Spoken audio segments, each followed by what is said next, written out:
Oke. Assalamualaikum warahmatullahi wabarakatuh. Perkenalkan saya Devindo sebagai moderator, ini Dedi sebagai presentator dan Mbak Ina sebagai audiens. Silakan Mas Dedi mempresentasikan. Baik, di sini perkenalkan nama saya Dedi Setiadi dengan NP 2042221630. Di sini akan mempresentasikan mengenai predictive maintenance khususnya di bidang termografi. Next, Mas.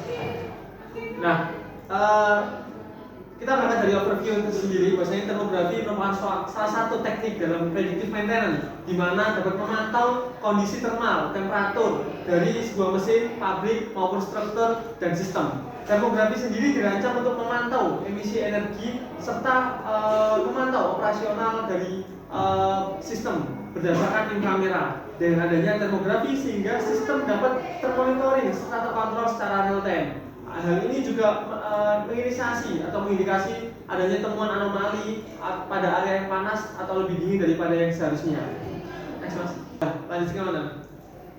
Oke, di sini juga saya menjelaskan bagaimana skema infrared termografi itu bekerja, yang mana dia memantulkan suatu pancaran kepada target sumber radiasi panas atau dingin tersebut melalui jalur transmisi, melalui udara, debu maupun penghalang. Nantinya akan ada lensa objektif sebagai pendukung, kemudian adanya lapis selanjutnya filter, bukaan subduk detektor, dan masuk kepada sistem elektronik itu sendiri. Nantinya akan tertampil atau terdisplay dari tampilan termografi itu sendiri. Nah, dari sistem infrared itu sendiri itu nantinya akan diklasifikasikan beberapa instrumen, yang mana instrumen sendiri yang dilengkapi dengan infrared dilengkapi jalur khusus untuk mengatasi attention atau atmosfer yang mengganggu data inframerah itu sendiri.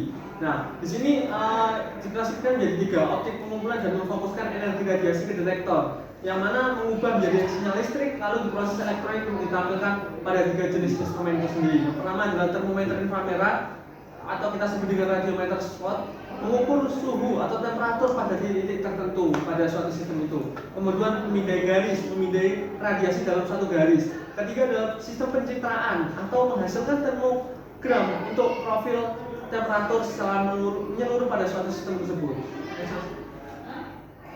Nah, ini merupakan representasi dari instrumen yang saya jelaskan tadi. Pertama infrared termometer, yang mana termometer inframerah atau radiometer titik mengukur suatu permukaan pada suatu titik kecil mesin atau peralatan, sehingga dalam pemeliharaan prediktif alat ini sering digunakan bersama instrumen yang lain. Hal ini juga berkorelasi dengan kontrol dan monitoring temperatur secara kritis maupun seperti bantalan, lilitan motor atau pipa-pipa pada suatu sistem proses. Meski terbatas pada pengukuran titik, alat ini berfungsi sebagai kombinasi dengan sistem dari getaran suatu sistem. Next. Nah, kemudian pemindai garis. Jenis instrumen inframerah ini memberikan pemindaian satu dimensi atau garis radiasi secara komparatif.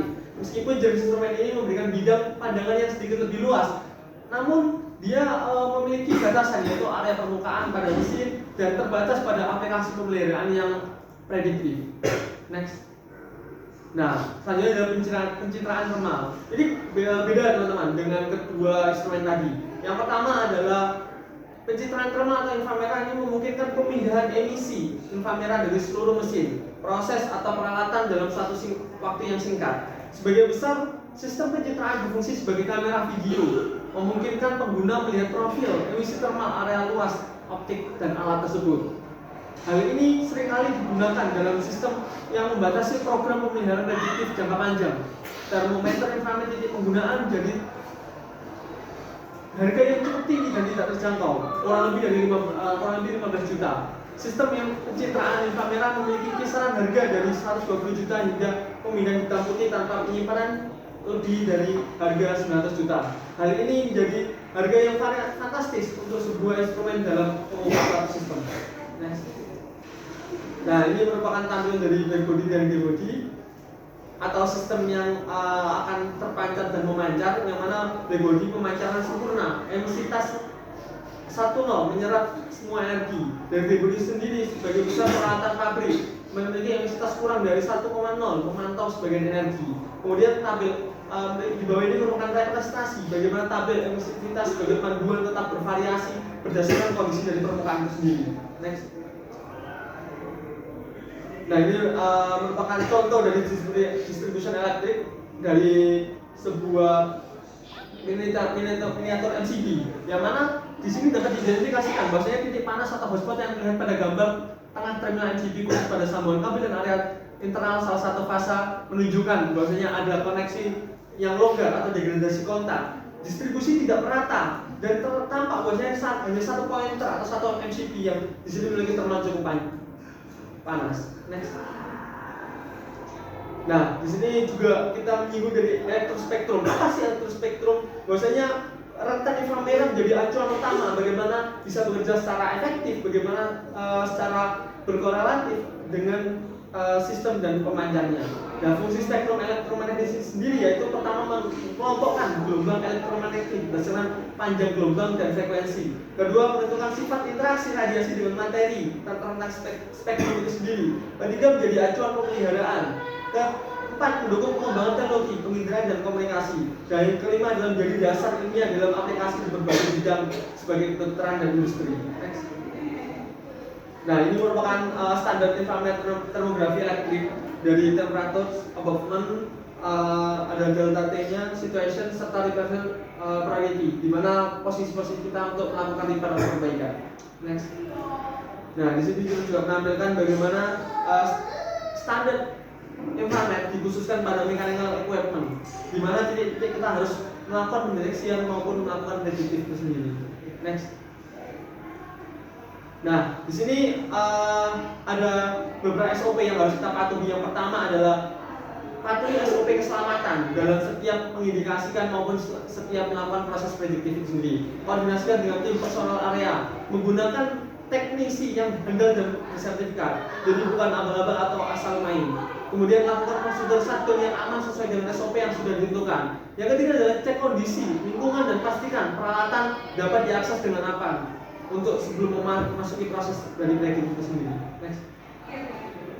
Nah, infrared equipment sendiri nantinya dipilih dengan berdasarkan jenis dan berdasarkan fungsinya. Pertama yaitu mudah digunakan, rentang temperatur yang sesuai dengan equipment atau peralatannya, daya tahan terhadap kondisi lingkungan, akurasi pengukuran itu sangat penting dan sangat kredibel, kecepatan dalam pemrosesan data, serta penyesuaian intensitas kepada material yang akan kita tuju. Nah, untuk melakukan scanning pada prosedur infrared itu sendiri nantinya dibagi menjadi 3. Sebagian besar masalah biasanya terjadi pada sambungan dan titik antara kabel, terutama pada sambungan tembaga dan aluminium. Jika ukuran sambungan seperti sambungan kabel dan konektor sudah benar, namun tidak boleh lebih panas atau lebih dingin, sehingga ini harus dijaga konsistensi dari antara itu. Yang ketiga adalah ditemukannya sambungan yang bermasalah, maka sambungan tersebut harus dibongkar, dibersihkan, dipasang kembali atau diganti tergantung kondisi yang saat itu tengah terjadi. Next. Nah, di sini juga kita membagi bagaimana tipe-tipe infrared itu dapat bekerja. Pertama, mekanik proses, terjadinya kelonggaran atau perusakan pada sambungan, komponen failure, adanya kegagalan dan kerusakan komponen yang dapat menjadi sumber panas atau suatu sistem itu mengalami failure. Comment problem from and what to scan, ada berbagai permasalahan yang dapat dideteksi selain yang telah disebutkan di kedua awal tadi. Next. Nah, di sini ada permasalahan utama, common problem force, yaitu motor control and distribution center mengalami error, secondary switch dia mengalami failure, jadi tidak dapat di switch. Circuit breaker distribution panel mengalami shutdown, saluran bus, motor dan transformer oil dan valve. Nah, selain itu ada transformasi breaker, transformasi bushing, kapasitor mengalami kegagalan, high voltage, low break, sama bus. Ada lagi juga circuit breaker yang mengalami gagal fungsi atau sedang terus konduktornya rusak. Dan dari permasalahan tersebut ternyata ada permasalahan yang cukup krusial. Namun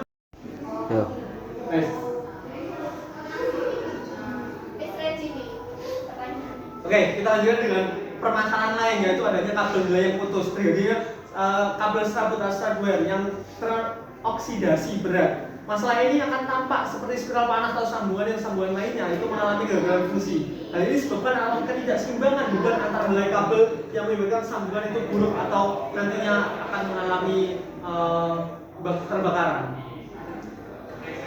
Ground konduktor yang mana biasanya tidak terdapat titik panas atau ground konduktor itu sendiri. Namun titik panas biasa muncul bila terjadi kebocoran atau arus abnormal pada tanah.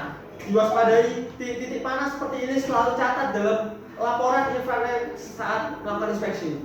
Jadi kita masuk ke paralel feeders yang mana kabel yang dingin menunjukkan adanya masalah jika beberapa konduktor paralel digunakan untuk menyuplai beban yang sama. Jadi juga mengindikasi bahwasanya kabel tidak optimum untuk digunakan.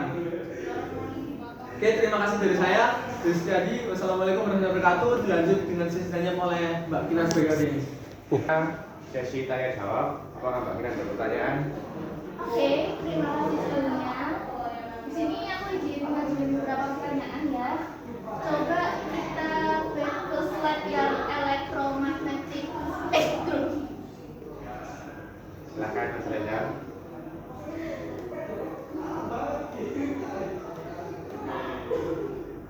Nah, dari sini aku mau tanya nih, di konteks electromagnetic spectrum itu kan ditunjukkan nih bahwa semakin ke kanan itu semakin tinggi frekuensinya. Nah, terus seperti yang kita tahu kalau misalkan X-ray itu tuh lekat ikatannya dengan konteks medis atau perawatan dan lain-lain. Nah, dari situ kalau memang semakin tinggi frekuensi akan semakin tinggi sensitivitasnya juga terhadap radiasi. Kenapa justru metode ini tuh digunakan dalam hal medis? Ini cukup Mbak. Silakan. Jadi, Oke, terima kasih Mbak Kina atas jawabannya. Jadi yang benar, maksudnya X-ray maupun dari sinar X itu sangat affordable atau sangat digunakan dalam dunia medis, khususnya dalam mendiagnosis dari organ dalam maupun ada keretakan tulang. Nah, hal ini juga dikontrol. Jadi nggak kita serta-merta melakukan pancaran dari sinar X itu tadi bakal merusak dari organ tubuh atau si pasiennya, karena dengan dosis yang rendah itu masih memungkinkan apabila tidak terpapar secara terus-menerus juga.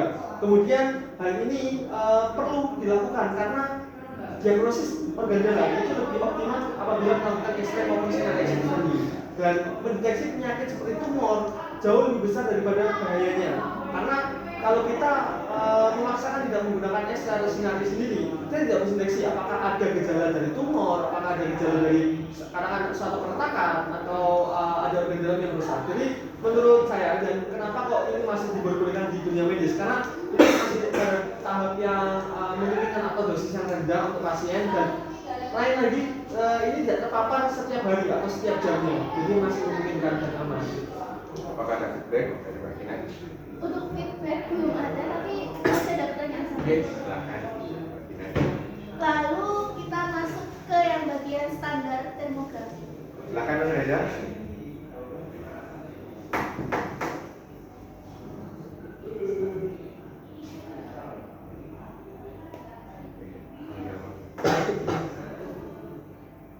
Yang next, nah di sini kan bagian standar termografi ya, itu kan ada normal, medium, high, sama critical. Nah, kira-kira apakah standar itu dapat membantu mencegah kegagalan peralatan listrik ya, terutama peralatan listrik yang mengalami overheating di atas 100 derajat Celcius? Dan kalau memang iya bisa, kira-kira gimana contoh pengaplikasiannya? Oke, itu saya jawab bisa ya Mbak. Karena jika ditanya kenapa pada standar lebih 100 derajat Celcius itu diklasifikasikan sebagai kritikal, karena kritikal menunjukkan over atau overloading, yang mana hal ini merepresentasikan adanya ketidaksesuaian atau adanya failure atau kegagalan pada suatu sistem sendiri. Contoh kita ambil isolasi saja Mbak. Jadi saat adanya isolasi atau beban yang berlebih itu menyebabkan kegagalan total. Dapat kabel nih, yang dia terlalu lebih over power dari tegangannya, itu bisa menyebabkan kebakaran maupun dari korsleting listrik itu sendiri Mbak. Ini lebih seperti itu. Oke. Kalau sudah cukup, Mbak Kina. Kita lanjut ke pertanyaan terakhir. Karena keterbatasan waktu Mbak ya. Ini yang terakhir. Oh gitu. Oke sudah cukup. Oke, terima kasih Mbak Kiran dan Mas Devino. Udah saya. Sekian. Oke, terima kasih Mbak Kiran atas pertanyaannya. Selanjutnya saya kembalikan ke Mas Devino. Oke, sekian diskusi dari kami. Kurang lebihnya mohon maaf. Wassalamualaikum warahmatullahi wabarakatuh. Waalaikumsalam.